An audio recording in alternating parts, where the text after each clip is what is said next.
రాష్ట్రంలో ఉన్న ఏకైక ఇంటర్నేషనల్ ఉప్పల్ క్రికెట్ స్టేడియంను రెండేళ్లుగా కాంగ్రెస్ ప్రభుత్వం కనీస వసతులు లేకుండా పట్టించుకోవటం లేదు. ఇప్పటికే హైదరాబాద్లో జరగాల్సిన పలు అంతర్జాతీయ క్రికెట్ మ్యాచ్లు ఏపీకి తరలించారు. గత 2 సంవత్సరాలుగా రేవంత్ సర్కార్లో కేవలం 9 అంతర్జాతీయ క్రికెట్ మ్యాచ్లే ఆడించడంపై క్రికెట్ అభిమానులు జీర్ణించుకోలేకపోతున్నారు. మరోవైపు క్రికెట్ ఆడే మైదానంలో సీఎం రేవంత్ ఫుట్బాల్ ఏర్పాటు చేయటం ఏంటనే ప్రశ్నలు తలెత్తుతున్నాయి. స్పోర్ట్స్ అన్ని తెలంగాణను విడిచి ఏపీకి వెళ్లాలని రేవంత్ సర్కార్ ఆంతర్యమా అనే అనుమానాలు కూడా వ్యక్తమవుతున్నాయి. ఇక దీనిపై మరింత సమాచారం మా ప్రతినిధి రంజిత్ అందిస్తారు. ప్రపంచంలోనే అందరూ మెచ్చే క్రీడ క్రికెట్. ఈ క్రికెట్ అనేది కూడా ప్రపంచంలోని ప్రతి దేశంలో కూడా ఇష్టపడే క్రీడల్లో ప్రథమ స్థాయిలో ఉంటుంది. కానీ ఇదే క్రీడ అనేది భారతదేశంలోని ప్రతి రాష్ట్రంలో కూడా ఉన్న క్రీడలలో ప్రథమంగా ఈ క్రికెట్ని ఇస్తారు. దాని తర్వాతనే ఇతర గేమ్లపైన ఇంట్రెస్ట్ చూస్తారు. ముఖ్యంగా చూసుకున్నట్లయితే తెలంగాణ రాష్ట్రంలో ఉన్నటువంటి ఏకైక international stadium Rajiv Gandhi international stadium. ఈ రాజీవ్ గాంధీ ఇంటర్నేషనల్ స్టేడియం అనేది కూడా హైదరాబాద్లో ఏకైకంగా ఉంది. ముఖ్యంగా చూసుకున్నట్లయితే తెలంగాణ రాష్ట్రం రాకముందు ఎల్బీ స్టేడియం కావచ్చు, దాంతోపాటుగా గచ్చిబౌలిలో ఉన్నటువంటి ఇండోర్ స్టేడియం లాంటి స్టేడియాలు కట్టినప్పటికీ కూడా ప్రజాదరణ అనేది తక్కువైంది. ఎందుకనంటే గతంలో చూసుకున్నట్లయితే ఏదైతే ఎల్బీ స్టేడియంలో క్రికెట్ మ్యాచ్ల యొక్క వ్యూవర్షిప్ అనేది తగ్గడానికి కారణం ఏంటంటే రాజకీయ వేదికలకు అది కూడా ప్రసంగాలకే కూడా ముఖ్యంగా అవుతుంది. కానీ ఇంటర్నేషనల్ మ్యాచ్లు కూడా తగ్గడం వల్ల కూడా అక్కడ ప్రజాదరణ లభించింది. కానీ దేశంలో అందరూ ఇష్టపడేటువంటి క్రికెట్ అనేది కూడా ఇప్పటికే దేశంలోని ఐపీఎల్ మ్యాచ్లు కావచ్చు, ఇంటర్నేషనల్ మ్యాచ్ కావచ్చు, ఓడిఐ మ్యాచ్లు, టీ20 మ్యాచ్లకు వేదికగా ఉన్నటువంటి తెలంగాణ రాష్ట్రంలో ఏకైక stadium Rajiv Gandhi international stadium.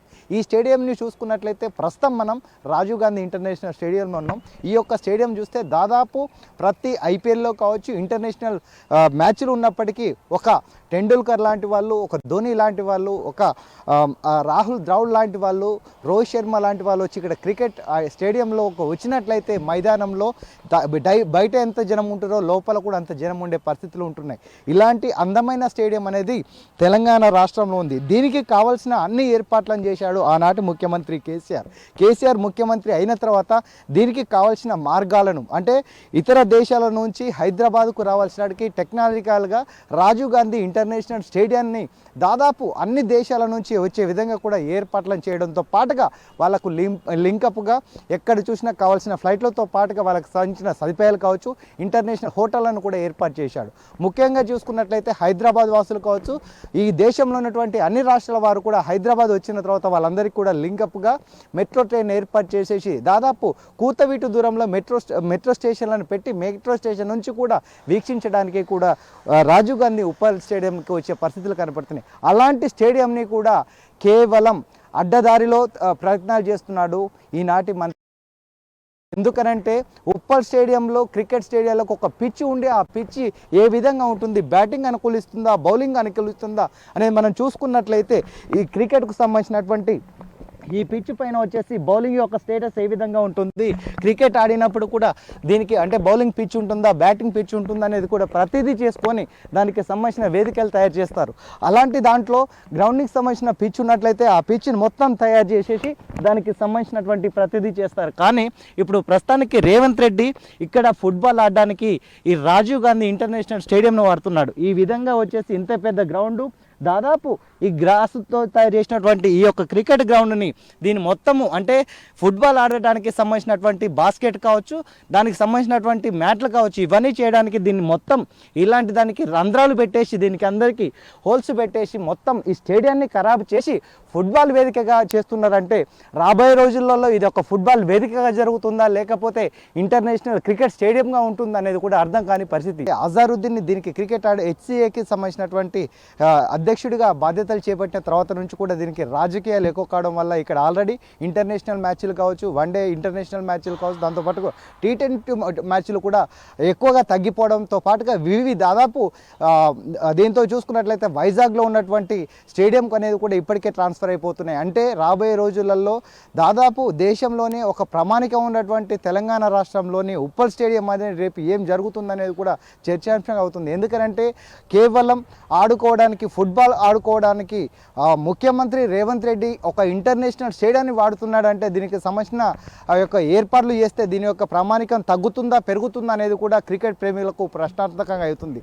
ముఖ్యంగా చూసుకున్నట్లయితే ఈరోజు హెచ్సిఏ వాళ్ళు వచ్చేసి అండర్-14కి సంబంధించిన సెలక్షన్ను జింకానా గ్రౌండ్లోనే పెట్టారు. జింకానా గ్రౌండ్లలో పిల్లలు తాగడానికి నీళ్లు లేక, వాళ్ళ యొక్క తల్లిదండ్రులు నిలబడడానికి నీడ లేక వాళ్ళు ఇబ్బందులు పడుతుంటే అలాంటి వాళ్ళని తీసుకొచ్చేసి ఇంత పెద్ద గ్రౌండ్ పెట్టుకున్నటువంటి రాజీవ్ గాంధీ ఇంటర్నేషనల్ స్టేడియంలో సెలక్షన్స్ పెట్టి వీళ్ళకి సంబంధించిన ఏర్పాట్లు చేసినట్లయితే తెలంగాణ ప్రభుత్వానికి కావచ్చు, హెచ్సిఏ హైదరాబాద్ క్రికెట్ అసోసియేషన్ వాళ్ళకు కూడా ప్రశంసలు వస్తాయి. కానీ వాళ్ళు చేసింది కనీసం తినడానికి తిండి లేక, తాగడానికి నీళ్ళు లేక, నిలబడడానికి నీడ లేకుండా వాళ్ళు దాదాపు 1 కిలోమీటర్ వరకు బార్లు తీస్తే వాళ్ళని అడ్డుకట్ట వేయలేకపోయారు. హెచ్సి యొక్క సిబ్బంది కావచ్చు. రిక్రూట్ అనే పేరుని కనీసం ఆన్లైన్ వెబ్సైట్ లేకుండా ఓన్లీ వాట్సాప్లో, ట్విట్టర్లో, ఇన్స్టాగ్రామ్లో పెట్టి వాళ్ళందరినీ ఎండలో నిలబెట్టేసి ఆ గొడవని అడ్డుకొని గేట్ అవతల కొంతమంది, గేట్ లోపల కొంతమంది ఉంటే వాళ్ళందరినీ అడ్డుకొని ఫైనల్గా వాళ్ళకి సంబంధించిన వాళ్ళకు టోకెన్లు ఇచ్చి పంపించారు. రాజకీయ వేదికలుగా, ఫుట్బాల్ వేదికలుగా ఇంత పెద్ద స్టేడియం చేస్తుంటే రాబోయే రోజులలో తెలంగాణ రాష్ట్రంలోని అత్యున్నతమైనటువంటి ఈ ఇంటర్నేషనల్ స్టేడియంని ఆంధ్రప్రదేశ్కు పంపిస్తారా అనేది కూడా ప్రతి ఒక్కరికి చర్చాంశమైంది.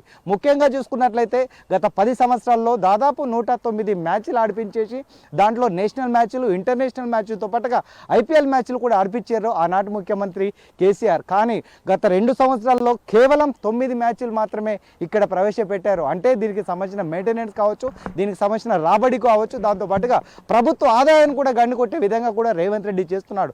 కానీ ఇప్పటికీ ఇది కూడా మరో ఎల్బీ స్టేడియం అవుతుందా, మరి ఒక గచ్చిబౌలిలోని ఇండోర్ స్టేడియం అవుతుందా అనేది కూడా ప్రతి ఒక్క విశ్లేషణ కావచ్చు, క్రికెట్ ప్రేమిలకు కూడా ప్రశ్నార్థకంగా అవుతుంది. అంటే అసలు రాష్ట్రానికి ముఖ్యమంత్రిగా ఉన్నటువంటి రేవంత్ రెడ్డి ఆడుకోవడానికి గ్రౌండ్లు లేవా? ఉన్నటువంటి ఇంటర్నేషనల్ స్టేడియాన్ని ఫుట్బాల్ స్టేడియంగా చేయడం వల్ల ఇది రాబోయే రోజుల్లో ఫుట్బాల్ వేదికగా తయారవుతుందా? రాజీవ్ గాంధీ ఇంటర్నేషనల్ స్టేడియం అనేది తెలంగాణ రాష్ట్రానికి, దేశానికి ఒక దిక్సూచిగా ఉంటే దాన్ని నాశనం చేయడానికే తయారాడని అని కూడా ఇప్పటికే విశ్లేషకులు చెప్తున్నారు. రాబోయే రోజుల్లో ఏం జరుగుతుంది? 14 సంవత్సరాల పిల్లలు నడి ఎండలో నిలబడి క్రికెట్ సెలక్షన్ల కోసం పడిగాపులు కడుతుంటే వాళ్ళని రక్షించలేని ప్రభుత్వం ఇక్కడ ఫుట్బాల్ ఆటలు పెట్టేసి ఫుట్బాల్ స్టేడియంగా తయారు చేస్తున్న ప్రభుత్వానికి ఏం ప్రశ్న అంటే ఏం జవాబు చెప్తారని కూడా వాళ్ళ కుటుంబ సభ్యులు కావచ్చు, విశ్లేషకులు, దాంతోపాటుగా క్రికెట్ అభిమానులు చెప్తున్నారు. దీనిపైన ఏం జరుగుతుందని కూడా వేచి చూడాల్సిన పరిస్థితి. కెమెరామెన్ కృష్ణతో రంజిత్, టీ న్యూస్, హైదరాబాద్.